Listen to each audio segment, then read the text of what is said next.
Capricorne, bonjour ou bonsoir, tout dépend du moment où vous regardez la vidéo, j'espère que vous allez bien. On se retrouve pour votre guidance astrologique du mois de juillet 2025. Donc je vous rappelle que c'est une guidance générale, donc vous l'aurez compris, ça ne pourra pas parler à tous les Capricornes, ça c'est une certitude. Donc je vous demande de bien faire le lien avec votre situation personnelle pendant que je vous délivre les messages et de ne les prendre en compte que si ces derniers font vraiment écho en vous et ce en pleine conscience. L'important c'est également d'aller écouter les vidéos en lien avec votre signe solaire, votre ascendant ainsi que votre signe lunaire. Je mets dans la bio sous la vidéo les liens des différents comptes sur lesquels vous pouvez me rejoindre ainsi que mon adresse mail pour ceux et celles qui souhaitent prendre rendez-vous pour une guidance privée. Et donc cette guidance est faite pour vous si vous êtes Capricorne en signe solaire, ascendant ou bien signe lunaire.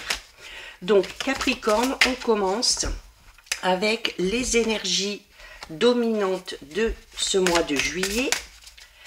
Donc on vous dit ici, avec la carte numéro 10, qui vous demande de flotter en silence, on est en train de vous dire ici que si vous êtes dans une situation un petit peu compliquée, si vous avez du mal à vous sortir d'une situation un petit peu délicate, on vous invite à entrer dans la médiation.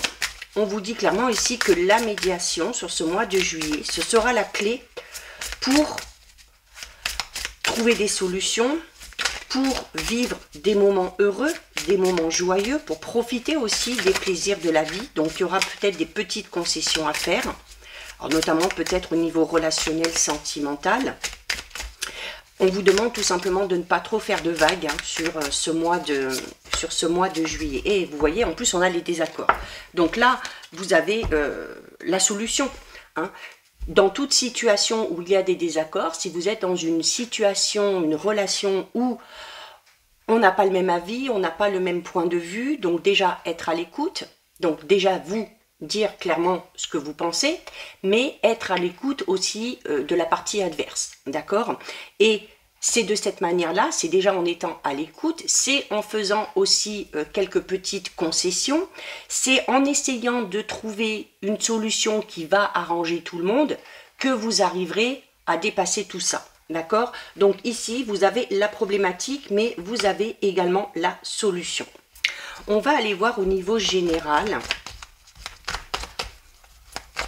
Alors les désaccords, on n'est pas spécialement dans la dispute, on peut être tout simplement dans une situation où on a envie d'avancer, mais alors c'est pas qu'on ne veut pas aller dans la même direction, mais peut-être qu'on ne veut pas s'y prendre de la même manière. Donc, importance d'écouter aussi l'avis de l'autre, parce que ça pourrait amener peut-être des solutions auxquelles vous n'auriez pas pensé. On va voir un petit peu au niveau général ce qu'il ressort. Alors, on a la carte de la facilité, de la maîtrise, on a la détente et la sérénité. Donc, notamment, si vous êtes dans une situation comme ça, ou si sur le mois de juillet, vous allez rencontrer une situation où vous allez être un petit peu en désaccord avec une personne, on vous demande, alors déjà, d'opter pour la médiation, mais aussi d'être calme et détendu quand vous exposez votre avis, quand vous exposez vos idées, ok? Attention à ne pas être trop têtu, à ne pas être trop borné, on n'est pas forcément toujours dans le vrai, et parfois les solutions arrivent par le biais d'une autre personne, d'accord? On vous dit notamment que c'est en optant cette façon de faire, alors déjà que vous vous sentirez beaucoup plus serein ou beaucoup plus sereine, puisque vous avez ici la carte de la détente et de la sérénité, donc on vous demande tout simplement de ne pas vous prendre la tête, alors certes, de faire ce que vous avez envie, mais voilà, sans imposer non plus vos choix et vos décisions. Il y a également la carte 25 qui parle de facilité et de maîtrise. Donc on est en train de vous dire ici encore une fois que si vous êtes dans une situation compliquée, ça ne sert à rien de vous stresser, ça ne sert à rien de vous énerver parce que vous dépasserez ces difficultés avec une certaine aisance, d'accord? Vous avez les ressources nécessaires, qu'elles soient physiques, qu'elles soient mentales, qu'elles soient psychologiques. Vous avez certes cette volonté d'avancer, d'évoluer et de réussir, mais ce n'est pas en forçant les choses, ce n'est pas en forçant le passage que vous obtiendrez ce que vous voulez.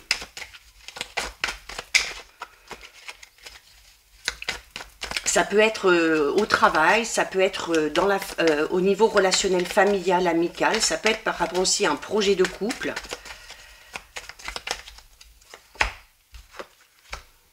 On a le passé et l'héritage. Alors le passé et l'héritage, c'est une carte aussi qui est en train de vous dire que pour arriver à résoudre ces désaccords, pour arriver à résoudre ces situations un petit peu conflictuelles, il faut aussi vous servir de vos expériences, d'accord?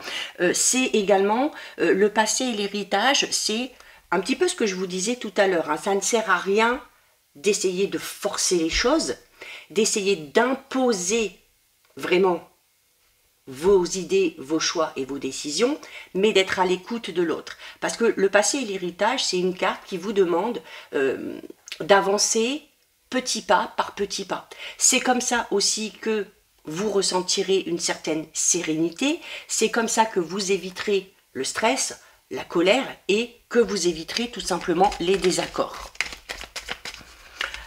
La carte du passé et de l'héritage, c'est également une carte qui parle de la longévité. Okay, donc si vous voulez que les choses durent dans le temps, notamment peut-être au niveau relationnel, sentimental, c'est en adoptant ce mode de fonctionnement que vous y arriverez. On a ici la carte numéro 9, c'est la carte du fin de cycle. Alors, il y a quelque chose qui se termine. Il se peut également que on soit un petit peu fatigué parce que justement quelque chose dans lequel on a investi toute son énergie est sur le point de se terminer. Okay, donc peut-être la mise en place de quelque chose. Peut-être aussi qu'on arrive sur la fin de ces désaccords parce qu'on décide de changer de mode de fonctionnement ou de comportement. La fin de cycle, en tout cas, parle de quelque chose qui se termine, mais pour amener quelque chose derrière de totalement nouveau. Ça peut être la fin d'un travail, ça peut être, comme je vous disais, l'aboutissement d'un projet qui va vous permettre eh bien, de souffler un petit peu aussi, d'accord? Donc, si vous terminez quelque chose pour lequel vous avez beaucoup investi, qui vous a un petit peu fatigué, épuisé, ça va être important sur ce mois de juillet de vous accorder un petit moment de pause avant de continuer ou avant de démarrer quelque chose de tout nouveau. En tout cas, il y a quelque chose qui se termine et qui permet d'aller vers quelque chose de tout nouveau. Alors on a la femme et la consultante. Alors ça peut vous concerner si vous êtes une femme, ça peut également vous concerner si vous êtes un homme, et là on vous invite à faire ressortir les énergies du yin, qui sont la douceur, la rondeur, la patience, l'empathie, la bienveillance. Donc c'est un petit peu tout ce qu'on vous conseille ici. Mais c'est également la carte numéro 1. Et le 1, c'est toujours quelque chose de tout nouveau qui démarre. Un nouveau travail, un nouveau projet, une nouvelle relation, un nouveau mode de fonctionnement aussi, hein, pourquoi pas. On a la maladie et la toxicité. Donc là, clairement, on est en train de vous dire que si vous êtes dans une situation complexe, ça va être important pour le coup ici de faire un petit flashback, hein, donc de retourner dans le passé, de voir si vous n'avez pas déjà vécu ce genre de situation, de vous rappeler comment vous vous êtes comporté à ce moment-là et de voir la finalité que ça a eu. Donc, il faut vous servir aussi de vos expériences. La carte 32 de la maladie de la toxicité peut tout simplement nous renvoyer à la carte des désaccords, d'accord, où on vous dit que voilà, peut-être que les choses ne vont pas aller totalement dans votre sens. Il y a peut-être ici, on est peut-être dans une situation ou en lien avec une personne avec qui on n'est pas sur la même longueur d'onde. Attention aussi à l'épuisement, vraiment, hein, physique, moral, surtout si on essaye d'y aller en force. Encore une fois, ça risque de vous desservir.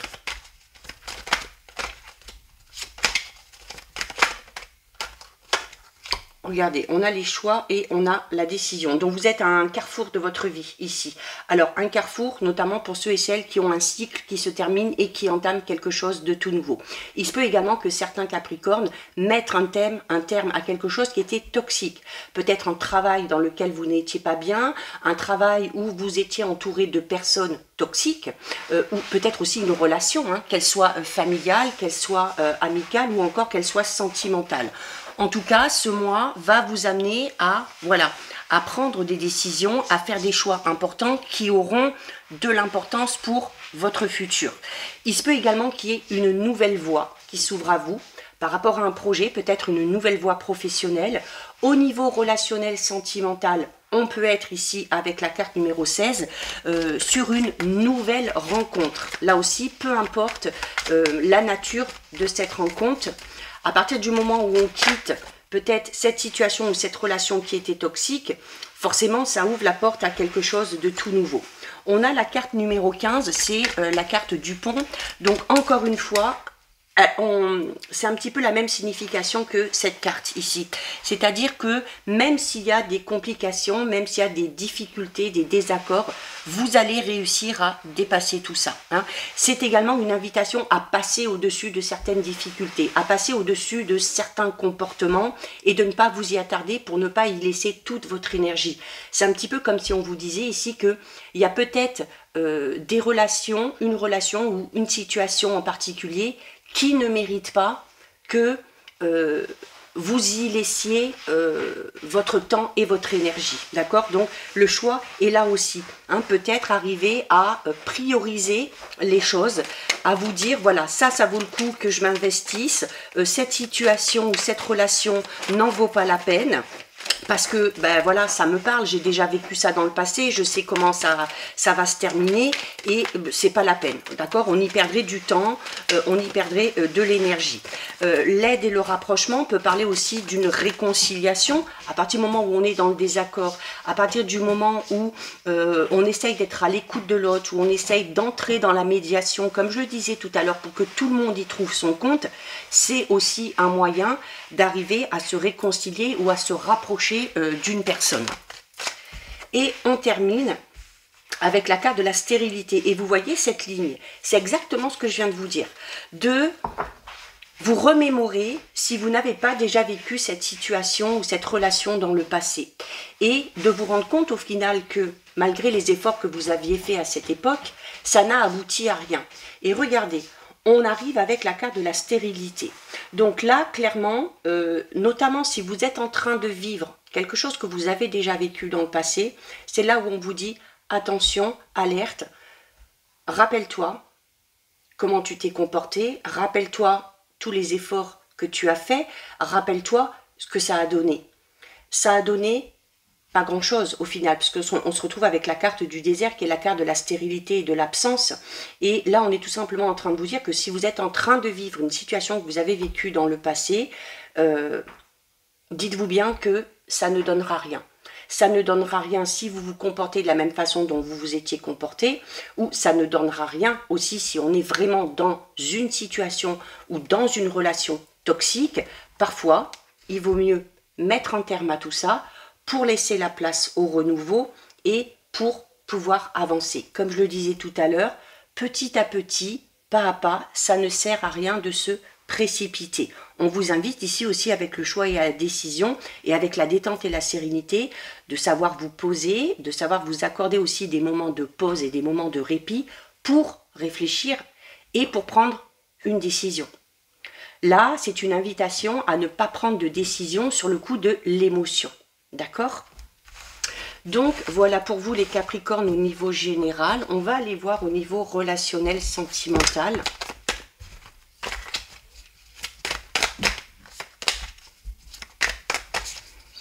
Alors, on va voir un peu si ces désaccords et cette toxicité ressort ou si on a d'autres messages pour d'autres personnes. On a la carte des regrets ici. La carte des regrets, c'est une carte qui vous invite à vous remettre en question. Alors, peut-être en lien avec cette relation un petit peu toxique, cette relation qui ne vous convient plus.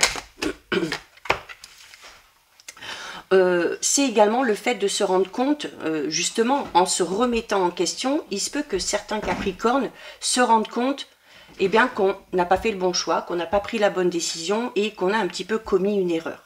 Alors, sachez que vous êtes libre de revenir sur vos décisions. D'accord? De revenir aussi un petit peu en arrière si vous êtes persuadé de ne pas aller dans la bonne direction. Avec la carte de la séduction, on parlait éventuellement tout à l'heure d'une possible rencontre pour certains Capricornes. Avec la carte de la séduction, on va être un petit peu dans les prémices d'une relation, où on va jouer de ses charmes pour attirer l'autre, où on va aussi peut-être avoir envie tout simplement de séduire, de prendre soin de soi. C'est également une carte qui parle de votre charisme et qu'il faut en jouer, qu'il faut l'utiliser.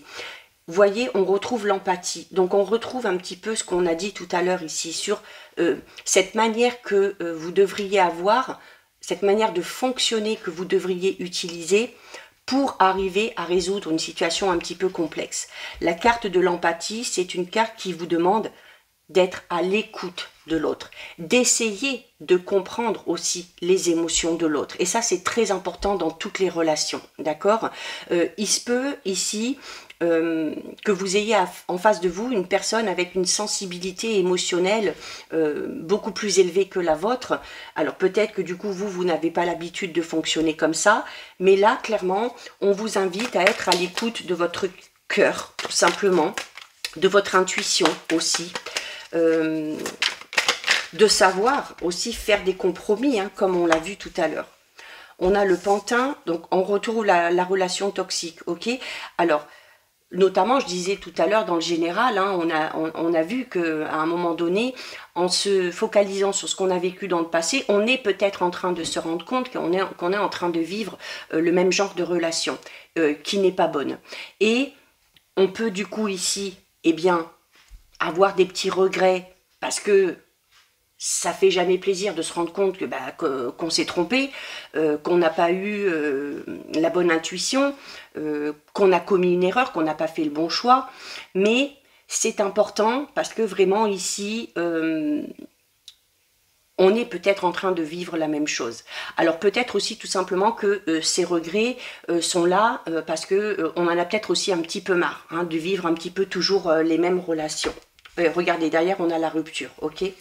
Donc là, on est clairement en train de vous dire que si vous êtes dans une relation toxique, si en vous posant et en vous remettant en question, vous vous rendez compte que vous êtes en train de vivre un schéma que vous avez déjà vécu et que vous n'avez pas envie de souffrir, que vous n'avez pas envie qu'il y ait la même finalité qu'on a vu tout à l'heure, hein, c'est-à-dire la stérilité, l'absence, le manque, eh bien, il va falloir ici tout quitter, tout abandonner pour pouvoir recommencer quelque chose de tout nouveau.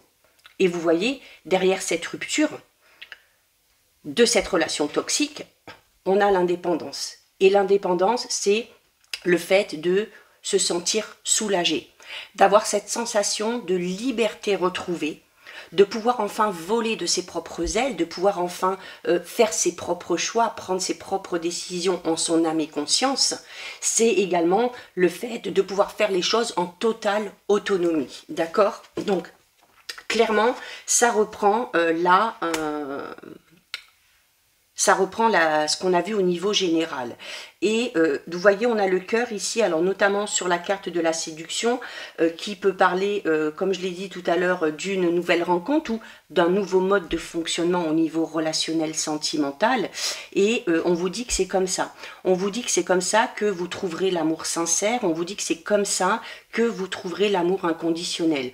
Le cœur, c'est aussi une invitation, comme je vous l'ai dit, à être un petit peu plus à l'écoute de votre cœur, de votre intuition au niveau relationnel, sentimental. D'accord? Donc, alors bien évidemment, ça ne parlera pas à tous les Capricornes. On est là vraiment ici pour certains et certaines dans une relation. Alors, c'est pas spécialement sentimental, hein, ça peut être dans une relation amicale, ça peut être aussi dans une relation familiale où on se rend compte au final que cette relation n'est pas bonne, que cette relation est malsaine, que cette relation est toxique. Et clairement, alors même si vous devez garder votre libre arbitre, si ici, en vous remettant en question, vous vous rendez clairement compte que ce n'est pas bon pour vous, on vous conseille de vraiment tout quitter et d'aller vers quelque chose de tout nouveau. Mais là encore, libre à vous de partir ou de rester. Ce sont des conseils que vous êtes libre de suivre ou pas. On termine les Capricornes avec le message du Magic Soul.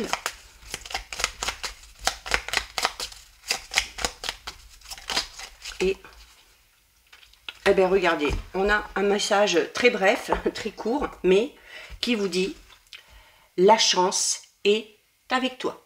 Voilà, on l'a vu hein, aussi notamment que dans ces désaccords, dans ces difficultés, vous avez les ressources nécessaires et vous arrivez à dépasser tout ça. Hein. Vous surmontez les difficultés avec facilité, avec aisance et en plus, vous avez la chance qui va arriver sur votre chemin. La chance, ça peut être ça aussi. Ça peut être le fait de prendre conscience qu'on n'est pas dans la bonne situation, qu'on n'est pas dans le bon travail, qu'on n'est pas dans la bonne voie professionnelle, qu'on n'est pas dans la bonne réaction, et de pouvoir mettre en place les actions pour sortir de tout ça, pour aller vers quelque chose de tout nouveau. D'accord? Donc voilà pour vous les Capricornes, cette guidance est terminée. Si ça vous a plu, n'hésitez pas à liker, n'hésitez pas à commenter, n'hésitez pas à partager. Si ce n'est pas encore fait, je vous invite bien évidemment à vous abonner à ma chaîne. En attendant, les Capricornes, je vous souhaite de passer un très joli mois de juillet. Surtout, vous prenez bien soin de vous et je vous dis à très vite. Des bisous.